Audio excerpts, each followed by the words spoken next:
Welcome to Master Kalog and don't forget to subscribe for more updates. Kilala mo ba siya? Siya ay isang sikat na vlogger. Noon ay sumali siya sa That's My Tomboy sa ABS-CBN noong taong 2013. At ang totoong tunay niyang pangalan ay Whitney Cates. Yan po ang tunay niyang pangalan.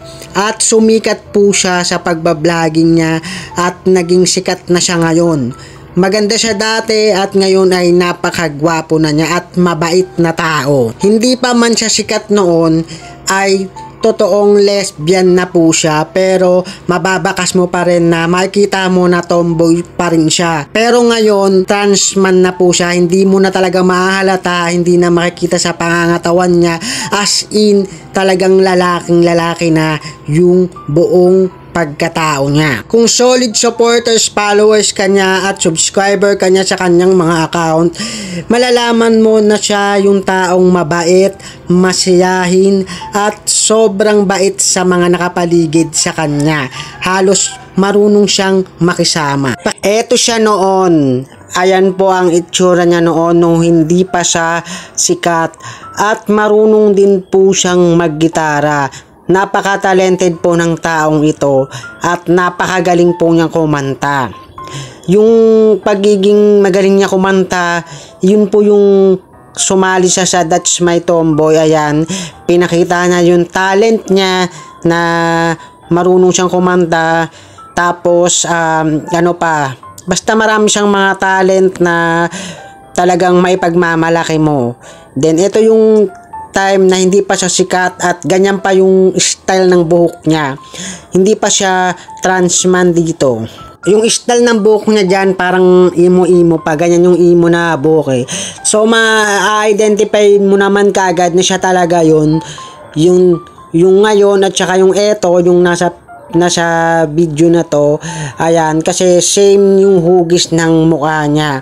At saka etong video na to is mga old uploaded na, yung mga na-download na noon pa. So talagang siya po talaga ito.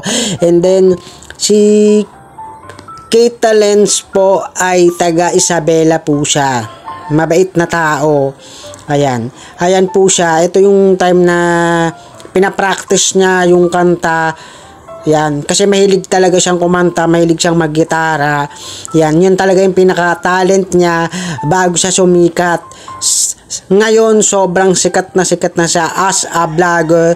Napakasikat niya na. Meron na siyang sariling mga business. Tapos kilala siya sa lahat ng ng mga iba't ibang Tapos meron din siyang business na mga sabon, mga pampaganda sa mukha. Ayan.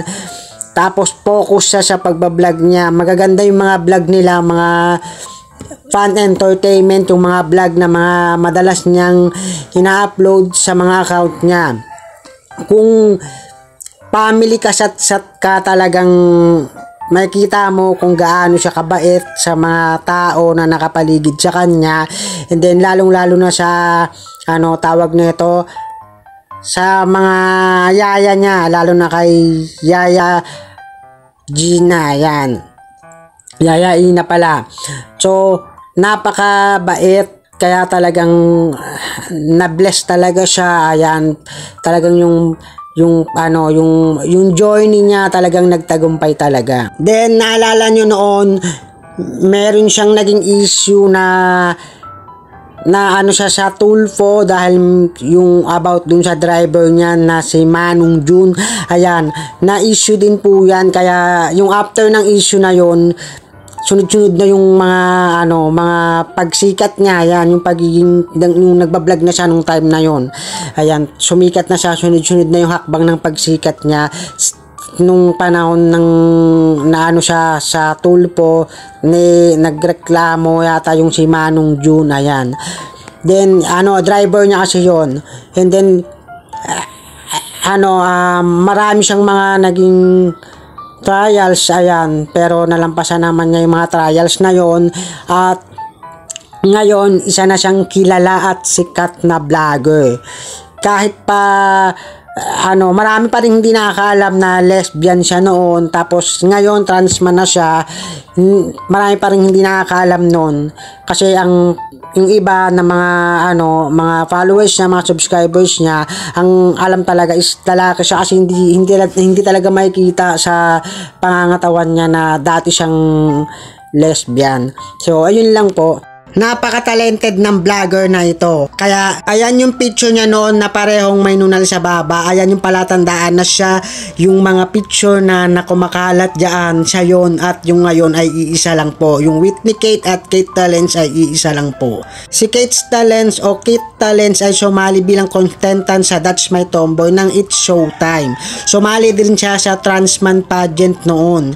Marami na po siyang mga sinalihan and then ngayon napakasikat na artista at vlogger na po siya ngayon. Ayan na po yung itsura niya ngayon. Napakagwapo, mabait at matulungin. Yan. Ayan po ang kanyang katangian. Kaya kung hindi ka pa nakapollow sa kanya, nakasubscribe sa kanya, subscribe at i-follow mo na siya. Kasi isa din ako sa kanyang tagahanga. So thank you and don't forget to subscribe, like and share. Thank you.